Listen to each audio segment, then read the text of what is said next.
Kenapa agama diajarkan al-jannatu tahta aqdamil ummahat? Surga itu berada di bawah telapak kaki ibu. Coba itu contohnya. Digendong bersusah payah, dari tadi itu hadir, kepanasan, tidak pulang. Untuk apa? Karena mau dengar dakwah. Dan mau dengar dakwah sayang juga sama anak. Makanya adik-adik sekalian, ketika Anda durhaka sama ibumu, maka jangankan kau masuk surga, baunya surga diharamkan bagimu. Dengar ini cewek-cewek, sopan sama cowoknya, kurang ngajar sama mamaknya. Kalau mamaknya yang kasih tahu, apa sih mama tahu, itu kan dulu. Sekalinya cowoknya aja, iya deh bang, terserah abang aja deh, saya ikut, mana yang baik. Dongo. Tahu dongo? Beleng-beleng. Tahu beleng-beleng? Itulah makanya. Adik-adik sekalian, kalian mau sukses, muliakan orang tuamu. Tidak perlulah kau kursus kiri kanan. Muliakan orang tuamu, Allah yang angkat derajatmu. Itu janji Allah. Biar kau sekolah tinggi-tinggi, tapi kau tidak hargai bapakmu, kau hina orang tuamu, bisa jadi kau dapat kerja, tapi kerjaan yang kau dapat makin jauhkan kau dari agama. Bisa jadi perusahaanmu lancar, tapi perusahaanmu justru menyeret kau masuk gampang neraka. Ada orang tidak cerdas, tidak terlalu berkualitas dirinya, tapi dia muliakan orang tuanya, Allah angkat derajatnya. Maka adik-adik, muliakan orang tua, enak hidupmu. Itu tadi model anak sekolah. Kalau kita model yang sudah punya istri, bagaimana modelnya Ustadz durhakanya? Takut sama istrinya. Dapat rezeki, suaminya bilang, bu, sudah lama kasihan ini nomor antrinya bapak, mau haji tidak dapat. Ini ada kasihan duit, bagaimana kalau kita kasih umroh dulu ibu, bapak kita kasih umroh dulu di kampung. Apa langsung dia bilang istrinya, apa? Bapakmu terus. Apa? Mamamu terus. Langsung dia bilang suaminya, sudah Mipalek, terserah kau. Ada begitu di sini? Ada. Beleng-beleng. Apa kamu takut sama istrimu? Nawamu semua dia kau ambil semua. Jangan takut sama istri, Pak. Bapak tidak bakal bahagia dalam hidupmu kalau kau lebih takut sama istrimu untuk membahagiakan orang tuamu. Nah. Makanya hidupmu susah dalam rumah tangga. Kenapa? Istrimu kurang ngajar sama ibumu. Maka bilang sama istrimu, jangan coba-coba sakiti perasaan ibu saya. Kalau kau lukai perasaan ibu saya bawa kau ke pengadilan agama, saya ceraikan kau baik-baik. Lalu saya bilang sama mamanya, istriku di rumah, boleh kau marah-marah sama saya, boleh kau tutup pintu, yang penting tidak kau kunci. Boleh kau lempar kepalaku, yang penting tidak kena. Satu yang tidak boleh, jangan kau pernah hina orang tuaku. Begitu kau hina orang tuaku, wabillahi taufiq wal hidayah, keluar. Begitu deh. Ada di sini takut sama istri? Jangan, Pak. Itu yang membuat ibu juga kalau mau bahagia rumah tanggamu, muliakan mertuamu. Datang mertuamu dari kampung, dari Sulawesi Selatan, hormati. Jangan baru duduk mertua dia bilang, kapan ki pulang mak? Bawa ini, kasihan itu orang tua kalau dari kampung naik dari Parepare turun di pelabuhan barang bawa ayam 3 ekor, lepas di terminal 1, nah kejar lagi tuh, bawa pisang, bawa beras, bawa semua dia bawa, kasihan. Padahal anaknya sudah ada kerjanya di papan, dia bawakan itu. Begitu cintanya orang tua kepada anak. Jadi wajar kalau ibu bapak kurang ajar, tidak akan mendapat berkah dalam hidup. Muliakan orang tua ya. Kalau ada yang tanya-tanya, kenapa hidupku susah selama ini? Tidak usah tanya jalan lain. Durhaka sama orang tua. Orang tuaku sudah meninggal Ustaz. Cara berbuat baiknya. 1, doakan. Allahumma gfirli wali walidayya warhamhuma kama rabbayani. Saya heran lihat-lihat kita. Kalau tangannya ulama kita cium bagus. Bagus.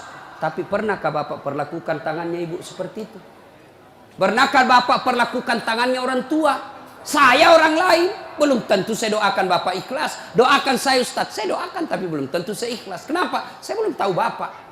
Tapi kalau orang tuamu yang doakan kamu, pasti ikhlas. Saya tadi kesini ibu saya telepon. Mak, telo doa mau kak mak? Woi, walio doa aku nak. Saya tidak doakan diriku. Kau selalu kudoakan karena kau selalu jalan. Itu ibu. Kalau suami bu, jangan sampai ibu juga berdosa kepada orang tua gara-gara suami. Jangan sampai bapak-bapak berdosa hanya karena istri. Jangan sampai kalian yang masih kecil durhaka sama orang tuamu, maka hidupmu bakal susah. Muliakan orang tua. Doakan. Allahumma gfirli wali walidayya warhamhuma kama rabbayani shaghira. Sudah itu doa lagi. Ya Allah, ampuni dosanya orang tuaku kalau sudah meninggal. Terima amalnya, lipat gandakan kebaikannya, lapangkan alam kuburnya. Sudah itu saja. Ada rezeki, sedekah. Ada rezeki, sedekahkan. Saya mau terang kuburnya orang tuaku. Perbaiki sound sistemnya masjid. Terang itu kuburnya. Saya mau terang kuburnya orang tuaku. Kirim pembeli lampu. Kasih tahu panitia masjid. Mulai bulan depan saya yang bayar itu masjid lampunya. Jangan ambil uang celengan. Terang itu kuburnya orang tua. Dan demi Allah, tidak ada orang bangkrut gara-gara rajin sedekah. Ada yang bangkrut gara-gara sedekah? Mana buktinya? Makin sedekah makin kaya. Rahmat Mas'ud. Coba lihat. Orang datang itu, bos, membayar ke bos. Bos, baju sekolah bos. Bos, istriku melahirkan. Bos, terbakar anuku. Bantu. Tapi mana ada yang bangkrut kalau rajin sedekah? Tidak ada pak. Kenapa bapak ibu miskin? Karena selalu minta-minta. Berhenti minta-minta, Allah kasih kau kaya. Sedekah. Saya tidak bisa sedekah dengan duit, sedekah kau dengan tenagamu. Saya tidak bisa sedekah banyak-banyak, sedekah dengan apa? Lihat itu masjid. Oh, sudah kotor anunya. Apa namanya itu? Kudungnya. Putih bukan, coklat bukan, hitam bukan, kak diam nih. Sudah, bawa masjid satu kudung. Itu sedekah. Oh, masjid antara masjid dengan toilet jauh. Sedekah dengan sandal swallow. Nah, curi orang, tidak ada urusan. Itu sedekah. Kita lihat karpet, sudah jelek, sedekah dengan karpet. Insyaallah banyak pahala. Hari Jumat kita kirim air botol gelas ke sana, air gelas ke sana, orang minum itu sedekah. Saya cuma bisa nasi bungkus 10 saya sumbang hari Jumat, itu sedekah. Allah tidak lihat banyaknya, yang penting ikhlas banyak daripada sedikit tidak ikhlas. Sedekah. Serius. Sudah sedikit tidak ikhlas lagi. Mending banyak ikhlas. Iya toh? Panasnya di. Nggak bisa konsentrasi sejenak. Lewat-lewat ketawa itu kak bos. Nah ibu bapak. Salah satu sunnah yang dianjurkan Nabi sholat jamaah. Nabi kumpul-kumpul sama sahabat. Ya, enggak apa-apa. Enggak usah kasih, enggak apa-apa, Pak. Sedikit lagi, 5 menit lagi. Menunggu orang masjid takwa. Ya. Nabi, saudara-saudara sekalian, kalian yang tetangga dengan masjid wajib datang berjamaah. Bertanya sahabat, mana tetangga masjid ya Rasul? Kanan masjid 40 rumah. Depan masjid 40 rumah. Belakang masjid 40 rumah. Belakang masjid 40 rumah. Itu tetangga masjid. Bubar. Tiba-tiba datang tunanetra. Tahu tunanetra? Tidak melihat. Ya Rasulullah bagaimana saya? Oh kau lain karena kau tidak melihat. Pulang ini. Boleh kau sholat di rumahmu karena kau tidak melihat. Pulang. Belum jauh dipanggil kembali Nabi. Ya fulan, tan. Sini kau dulu. Kenapa? Kau dengar azan di masjid. Saya dengar ya Rasul. Kalau begitu kau wajib datang berjamaah di masjid. Zaman Nabi, tunanetra wajib berjamaah karena dia dengar azan di masjid. Kalau ini hadis diterapkan Pak, penuh ini masjid jamaah. Kenapa? Kalau azan di menara sampai di ujung-ujung rumah dia dengar. Dan alhamdulillah masjid selalu ramai jamaahnya Pak. Terutama kalau subuh. Penuh sampai di luar. Tidak ada di dalam. Yang di dalam orang tua sudah pensiun. Kentara itu kalau subuh orang tua Pak. Bau minyak gosok baru kita masuk pintu. Minyak angin, minyak gosok, cap tawon. Tidak ada Bulgari. Orang tua semua di dalam masjid. Kenapa orang malas ke masjid? Satu, karena dia tidak lihat pahalanya. Coba kalau Pak Rahmat Mas'ud umumkan, siapa yang datang sholat berjamaah subuh dapat beras 50 kilo, pembeli pulsa 200.000. Jam 5 sholat subuh, jam 10 malam sudah pesan masjid sampai di luar. Kenapa? Karena dia lihat pahalanya. Yang kedua, kenapa orang malas ke masjid? Karena dia tidak tahu pahalanya. Dengar bapak-bapak ini, terutama kita yang sudah muka-muka sakaratil maut ini, yang sudah tua ya, rajin-rajin ke masjid Pak, berdoa mudah-mudahan bapak lagi sujud ajal menjemput. Apa keutamaan berjamaah di masjid? Satu, kalau hujan, basah baju, atau kena debu melengket di badan, ke masjid, bajunya yang basah itu melindungi dia nanti di pada masa. Tahu mantel Pak, hujan, kalau hujan pakai payung. Apa tujuan itu payung? Supaya bapak tidak kena air, supaya ibu tidak kena air kalau pakai baju mantel. Begitulah fungsinya baju yang basah. Ketika bapak ke masjid dan gerimis, basah baju itu bapak yang melindungi bapak agar tidak disentuh api neraka. Sudah. Coba jangan juga salah paham. Teman-teman sudah dengar begini, hujan keras dia buka payungnya, pergi di jalan, belen-belen namanya itu. Ya. Apalagi keutamaan berjamaah di masjid? Kata Nabi, kalau kau wudhu dulu, lalu kau datang ke masjid, langkah-langkah kakimu adalah jihad fisabilillah. Melangkah kaki kanan, 1 pahala dicatat. Melangkah kaki kiri, gugur dosa kecil. Jadi kalau 300 rumah masjid, dari rumah tak dari masjid, 300 meter kali 2, 600 meter. Berapa langkah kaki itu bapak dapat? Apalagi kalau bapak jalan begini, berapa langkah kaki itu? Iya toh. Apalagi kalau bapak keliling-keliling dulu ke kampung baru. Sampai di sini selesai orang sholat dong. Apalagi keutamaan berjamaah di masjid. Seluruh materi yang kita lewati, pagar, tembok, dinding, aspal, tumbuhan, semua jadi saksi. Dia akan berkata, ya Allah, jangan kau masukkan dia neraka, masukkan dia surga. Saya saksinya. Tanggal 26 November dia datang berjamaah masjid. Saya yang lihat. Itulah sebabnya kalau kita sholat jamaah, kalau kita datang ke masjid, setiap kita sholat sunnah di masjid, 2 rakaat pindah lagi, 2 rakaat pindah lagi. Supaya apa? Tambah banyak saksinya di akhirat kelak. Itulah sebabnya Nabi menganjurkan, kalau kau ke masjid, lain jalan waktu pergi, lain pula jalan waktu pulang. Ini amalkan Pak, amalkan, itu sunnah. Bapak datang masjid dari pintu sana, pulang dari pintu sana. Itu makin banyak saksi di akhirat. Yang keempat, lipat 27 kali. Artinya, sekali bapak sholat di masjid, 27 kali sholat di rumah baru sama pahalanya. Apalagi, kalau di masjid ada disebut doa bersama. Mungkin di rumah bapak susah sholat. Mungkin di rumah banyak godaan. Mungkin di rumah ibu bingung. Ini saya sudah tahiyat atau belum? Ini sudah 2 atau 3? Ini apa? Kalau di masjid aman. Tidak ada kecemasan seperti itu. Nah, itu datang ke masjid. Yang berikutnya, yang membuat orang malas ke masjid. Tadi, yang ketiga, manajemen masjid tidak bagus. Mana manajemen masjid yang tidak bagus? Selalu disimpan saldo kas. Jangan simpan saldo Pak. Dengar ini panitia masjid. Bapak kalau simpan saldo kas di masjid, bapak yang tanggung dosanya, tidak jalan amalnya orang. Saldo kas 80 juta. Jangan simpan. Cari orang yang susah, yang rajin berjamaah. Ada utangnya di bank, bayarkan supaya dia lepas dari kredit. Boleh itu. Baru dia suruh cicil ke masjid. Kalau dia di bank berbunga, makin susah hidupnya. Boleh. Saldo kas 80 juta, kita mau kencing tidak ada air. Kerannya rusak-rusak, simpan, jangan. Berhenti jadi panitia kalau bapak tidak bisa urus masjid. Yang sudah tua mundurlah, kasih anak muda. Ini masjid bukan perusahaan punya. Begitukah di sini? Hah? Jangan marah Pak, siapa suruh kau panggil Kak? Mau kok. Demi Allah Pak, bapak tanggung kalau amalnya orang tidak jalan. Bapak coba kalau itu uang cuma 100.000, tapi diberikan keran, maka selama keran itu berputar, selama itu orang yang punya uang dapat pahala.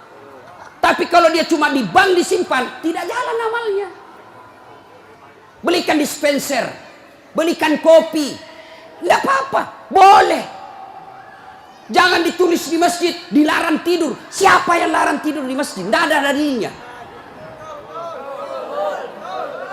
Ayo, Bapak pernah ke Tanah Suci di Madinah? Pernah ke Mekah? Ada tidak ditulis dilarang tidur?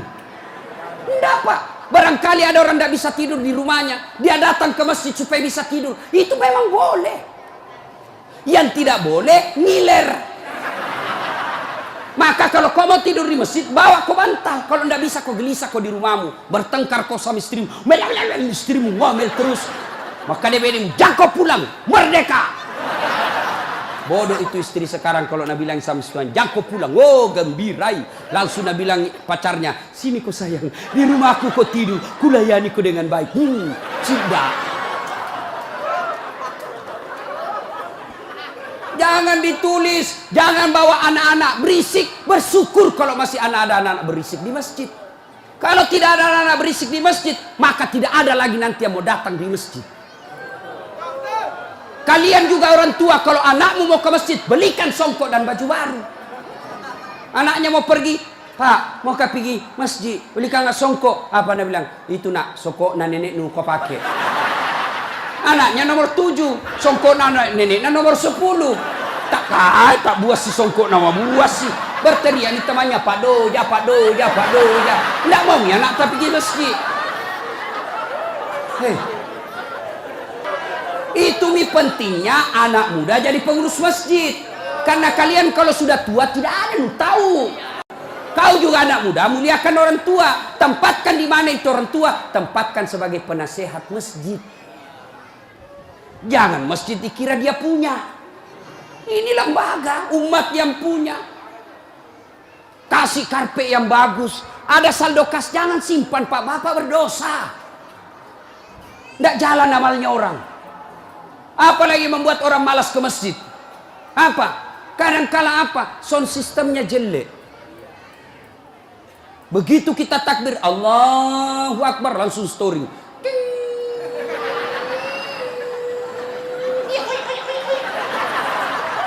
Mau ki perbaiki, sudah maki takbir, terpaksa si tangan ki.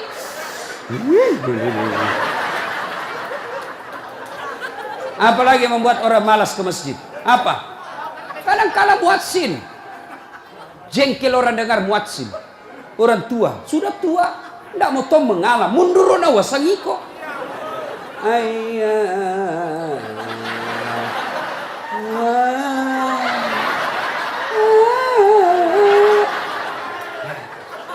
Namun dari iya siro tomato, iya siro. Coba. Iya. Apalah yang membuat orang malas ke masjid? Kadang-kala penceramah. Kita di rumah sudah bertengkar istri. Di kantor mumet pikiran. Kita datanglah ke masjid dengar ceramah. Mudah-mudahan kita dapat pencerahan. Ini bukan pencerahan, nak kasih takut kita terus. Dibakar pantatmu. Ditusuk. Nabi bilang tak boleh.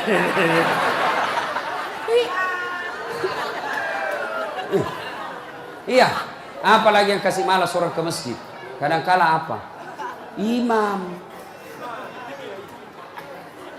Ada juga imam suka sekali baca panjang. Tidak tahu juga apa nak baca. Nagarek nemi. Dalin. Al-Fatihah paling nak baca.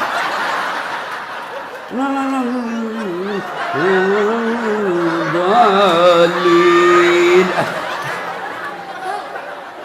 Malam petoni tidak jelas.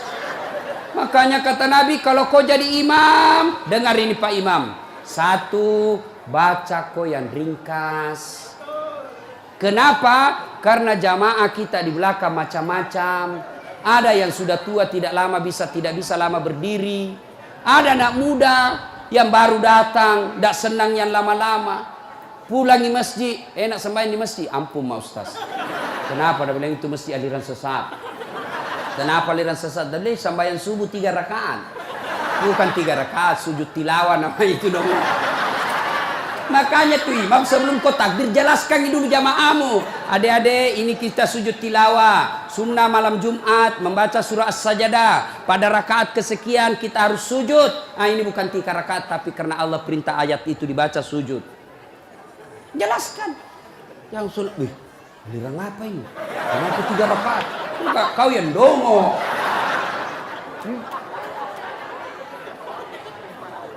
Tidak bisa orang lama-lama di belakang, Pak.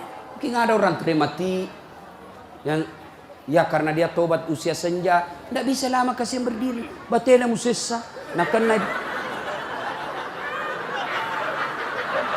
naik lagi kepalanya, belum bisa selesai. Nah ulah, malampir lupa.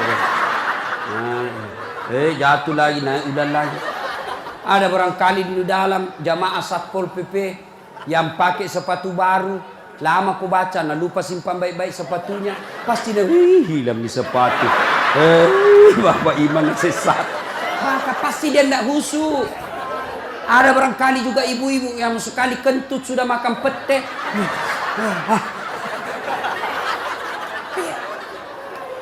Ya, yang kedua kata Nabi, kalau kau jadi imam, baca yang umumnya orang hafal.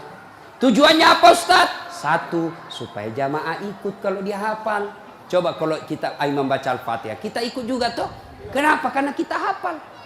Tapi coba imam membaca surah Al-Baqarah ayat 10 sampai 120. Nah, imam sibuk dengan bacanya, kita sibuk dengan hayalan tak. Mau ikut, tidak dihafal. Mau ruku, belum ruku, terpaksa dibaca semua pengumuman masjid. Keadaan keuangan masjid, saldo kas pengeluaran, sumbangan dari haji, dibaca semua. Belum selesai ini, sudah dibaca satu palampang ini, satu ini dibaca lagi Persatuan Guru Republik Indonesia. Belum selesai imam, dibaca lagi bajunya tim sukses. Rahmat Masud, calon wali kota Balikpapan. Semua Pak dibaca. Siapa salah? Imam. Ada ini cerita gini, wallahu alam benar atau tidak. Ada penghafal Quran, dites bacaannya. Nah, kau imam, kau mau dengar bacaan imam lah dia. Dia baca betul yang susah. Hanya dia yang tahu. Tiba-tiba jatuh cicak di kepalanya. Tas silang itu, stres. Orang stres hilang bacaannya. Apa sambungannya ini ayat? Mau ruku, tidak tahu. Apa sambungannya? Tidak ada tuh bisa bantu. Terpaksa Nabi bilang imam, tolong bantu di belakang. Nabi bilang di belakang, saya juga tidak tahu. Tiba-tiba berteriak anak muda. Dia bilang, kalau begitu ya sudah, ya Allahu Akbar. Siapa salah? Siapa salah? Siapa salah? Ini waktuku kuliah ini, kisah nyata. Waktu saya KKN. Belum Pak jadi ustaz waktu itu. Ada temanku, baru kenal ceritanya ini. Pikir sholat di posko. Dia pakai gamis. Baju baju ustaz sih. Bilang, alumni pesantren ini. Imam, dialah imam. Al-Fatihah lancar. Begitu dia baca Al-Kafirun, aku bilang macam apa? Macam apa ini?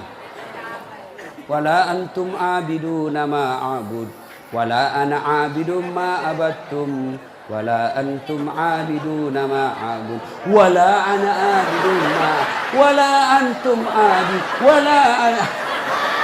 Jengkel temanku yang anak fakultas sastra. Langsung teriak, Nabi bilang, "Oi, kenapa itu tak putar-putar tidak mau sampai?" Nabi bilang, ini imam, ilmi juga kupikir. Kacau sholat. Siapa salah? Siapa salah?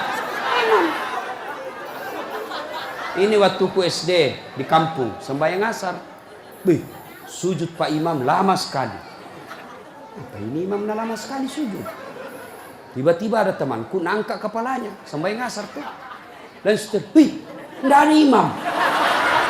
Ternyata imam keluar dari pintu samping. Kacau sholat bubar, tidak ada imam. Selesai sholat ditanya, Pak Imam, kenapa kau tinggalkan saf? Nabi bilang, kentut kanan.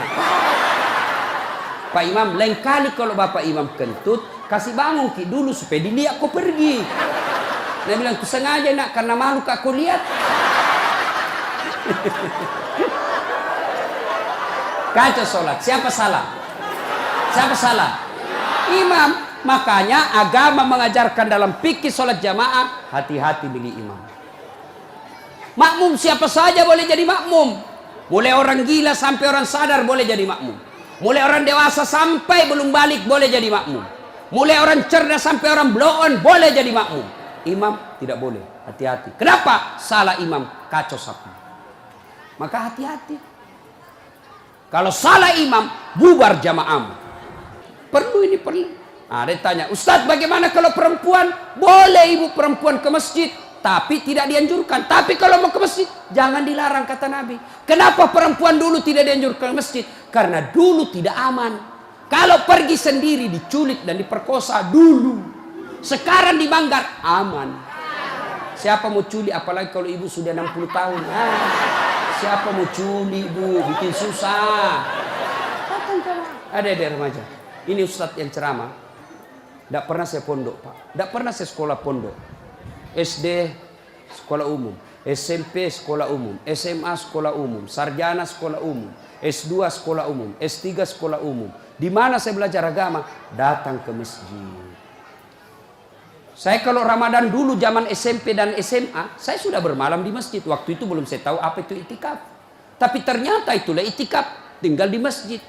Apa kerjaku? Kalau sudah jam 2 teriaklah saya di masjid. Sahur, sahur, sahur. Kalau ada lebih kue bawa sedikit ke masjid. Kita mau juga buka puasa mau makan sahur di sini. Cuma ada dulu imam di kampungku aneh-aneh pak. Berteriak ini bilang jangan pak, jangan pak. Orang kaget semua. Siapa yang pukul Pak Doja? Oh lari semua orang ke masjid. Jangan pak. Ternyata jam 4. Kacau orang. Sudah itu ditegur, jangan bilang jangan pak. Karena Pak Doja tidak tahu. Nah bilang lagi, sahur, sahur. Sudah jam 3 lewat 60 menit. Cocok tahu jangan pak. Ayo, ibu bapak, saudara-saudara sekalian. Kita juga jamaah, ada aturannya. Sudah ya?